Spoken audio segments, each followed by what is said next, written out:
Do you know what the saddest prison in the world is? It isn't the one made of iron. It is the one built from ambition. Because a man imprisoned by walls may one day become free. But a man imprisoned by his own hunger for power never leaves. Come in. The door is open. You have traveled very far, haven't you? Sit down, mijo. Would you like some coffee? No, on second thought.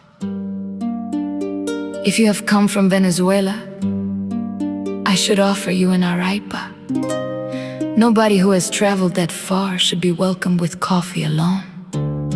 Forgive me. Old painters forget that the stomach also carries memories. You brought me a photograph, not of yourself, of someone else. You want me to paint his soul. Tell me, why? Because everyone talks about him. Nobody talks about us. Now that is a different portrait. People always ask artists to paint kings. Almost nobody asks us to paint the people who had to survive the kings. Look, I don't know this man, and I don't need to. I never paint faces. I paint the weight they leave behind. How strange.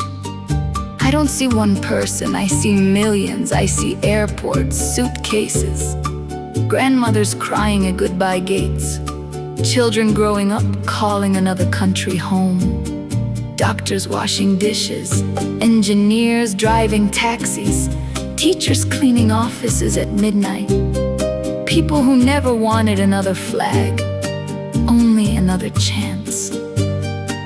Power is a strange disease. It begins with promises. It survives on applause, and sometimes it forgets to listen. You ask me what I feel. I don't feel hatred.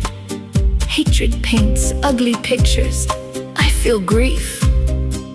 Because no nation should lose its children to distance.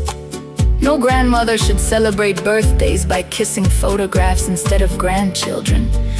No father should die waiting for a son who couldn't return. No mother should learn to recognize her daughter's voice through a telephone instead of an embrace. And look here, the country itself. It is rich, beautiful. Its mountains, its rivers, its oil, its minerals, its forests. Everyone wants something from a land so blessed. Some arrive carrying weapons, others arrive carrying contracts. Some promise freedom, others promise investment. Every nation protects its own interests. That has always been true. The tragedy is when ordinary people become the price everyone is willing to negotiate. Never forget this. A country's greatest treasure is not buried beneath its mountains. It walks on 2 feet. It laughs. It studies. It dreams. It builds hospitals. It plants fields. It teaches children. It hugs its parents. When millions leave, the greatest wealth leaves with them. You know what hurts me most? Not empty streets, not broken buildings, not politics. It is the old people, the ones who still set an extra plate at Christmas, hoping someone might come home. The grandfather who keeps every voice message because it is all he has left. The grandmother who pretends she is healthy because she doesn't want her children to spend money on another plane ticket. Loneliness is the cruelest exile of all. And this man, whether history remembers him as hero or villain or something in between, his portrait is no longer about him. It is about every tear that power forgot to count. Because every decision made in a palace eventually arrives at someone's kitchen table. Power is never measured by how long you remain in the chair. It is measured by how many people smile after you leave it. There, unfinished. The visitor looks at the canvas. The politician is barely visible. Instead, the painting is filled with thousands of ordinary faces. Children, workers, grandparents, families separated by oceans.